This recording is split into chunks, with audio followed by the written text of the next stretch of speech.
Bonjour à toutes et à tous, j'espère que vous allez bien ma team. Aujourd'hui pour cette nouvelle vidéo, on se retrouve pour le résumé complet de l'étape 11 de la Vuelta 2020. On l'a suivi d'ailleurs en direct sur ma chaîne YouTube, donc si vous voulez suivre les lives, n'hésitez pas à vous abonner et activer la petite cloche des notifications pour suivre les lives. En plus sur ma chaîne, vous pourrez avoir les présentations d'étapes avant l'étape et les résumés comme celle-ci après l'étape.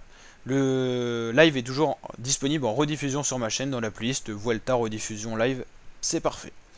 Donc on a eu une très belle étape aujourd'hui, grosse étape de montagne. Quand on peut voir le profil ici de 170 km et de 5 ascensions, on pouvait se dire que du spectacle. Ça a été le cas. Une échappée s'est dessinée dès les premiers kilomètres, une échappée qui a compté une dizaine de coureurs, qui a progressé au niveau des différentes ascensions. On pouvait retrouver notamment à l'intérieur Guillaume Martin, qui a pris les points en première position dans chacune des difficultés du jour. 10 points à chaque fois dans les premières catégories. Guillaume Martin qui s'est fait plaisir. Il a vraiment été... en fait, personne n'a vraiment joué le classement, à part Guillaume Martin, donc il a pris les premières positions sans difficulté à chaque fois, mais une bonne présence dans l'échappée avec les bonnes jambes qui vont bien. Dans cette échappée, on a eu un coureur qui est revenu tout seul du peloton, c'est Marc Soler. Dans l'avant-dernier col, il a décidé de partir tout seul. Marc Soler, 10e du général, est revenu dans l'échappée et a retrouvé un équipier, Nelson Oliveira. On pouvait donc compter deux Movistar, deux Sunweb aussi, deux Sunweb pas très connus, un autre français David Gaudu, avec Bruno Amirail qui l'accompagnait, et encore d'autres coureurs tels que Nikias Egg.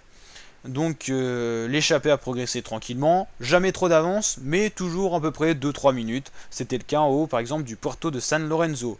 Justement dans ce col avant-dernier du jour, on a eu le 7ème du général Esteban Chavez qui a eu un souci mécanique, qui est finalement rentré dans le peloton, mais qui a laissé des forces. C'est ce qui se verra dans les prochains kilomètres. La descente a donc été abordée. Du côté de l'échappée, on retrouvait 7 hommes en tête. Nikias Egg avait été décroché, ils étaient donc plus que 7. On a attaqué l'ascension finale. Il s'est pas passé grand chose dans les premiers kilomètres, c'était assez roulant. C'est plutôt dans les pourcentages les plus rudes des 10 derniers kilomètres qu'on a eu du mouvement. Marc Soler a attaqué dans l'échappée, seul David Gaudu a pu suivre. On a donc retrouvé un duo en tête, Soler-Gaudu. Dans le peloton, on a eu des attaques, celles notamment de Valverde, de Miguel Nieve, mais en vain, la Jumbo a très bien verroulé, que ce soit avec Robert Gesing, Sepkus ou les Jumbo qu'on roulait avant. Un Roglic très tranquille, mais pas offensif. Du côté de la victoire d'étape, c'est finalement David Gaudu qui a réussi à attaquer Marc Soler et qui remporte la première victoire française sur cette Vuelta. Très belle victoire du français David Gaudu de la Groupama FDJ. Franchement, chapeau à lui, il avait les jambes, même en haut, toujours tranquille. On voyait sur son visage qu'il n'avait pas l'air trop marqué, il s'est imposé tranquillement, donc bravo à lui. Marc Soler fait 2. Ensuite, on retrouve les Sunweb de l'échappée, Storer et Donovan, pas très connus mais présents. Guillaume Martin fait 5. De son côté, Vlasov le russe avait attaqué dans le peloton, il a grappillé 5 petites secondes au général. C'est très peu, sachant qu'il a 6 minutes de retard. Dan Martin, très bon, très présent pour Israel Startup Nation, fait 7. Henrik Mas, Carapaz, Roglic. Donc vous voyez bien que Carapaz et Roglic sont arrivés dans le même temps. Ils ont fait une très belle étape tous les deux, mais restent toujours dans la même seconde au général. On retrouve un peu plus loin John, Hug Carty, Woodpool, Sepkus, Alejandro Valverde, Großschartner. Au niveau du général, on garde à peu près le même général, sauf Chavez qui a subi une défaillance qui passe de 7ème à 14ème. Il laisse sa 7ème place à Félix Großschartner. On retrouve sur le podium Roglic, Carapaz, Dan Martin au niveau des secondes, rien n'a changé.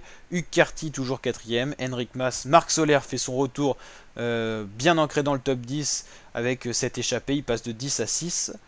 Au niveau des positions, Großschartner, Valverde, Woodpulse, Miguel Nieve, George Bennett, David Gaudu fait un beau retour à 5 minutes 02, 12e, premier français, Delacroix, Chavez, Vlasov, Henao et Guillaume Martin. Voilà, au niveau du maillot vert, toujours Roglic, largement devant Dan Martin, meilleur grimpeur Guillaume Martin, il a pris beaucoup de points aujourd'hui, 50 points, meilleur jeune Henrik Mas devant David Gaudu et meilleure équipe Movistar devant Jumbo ou encore Astana.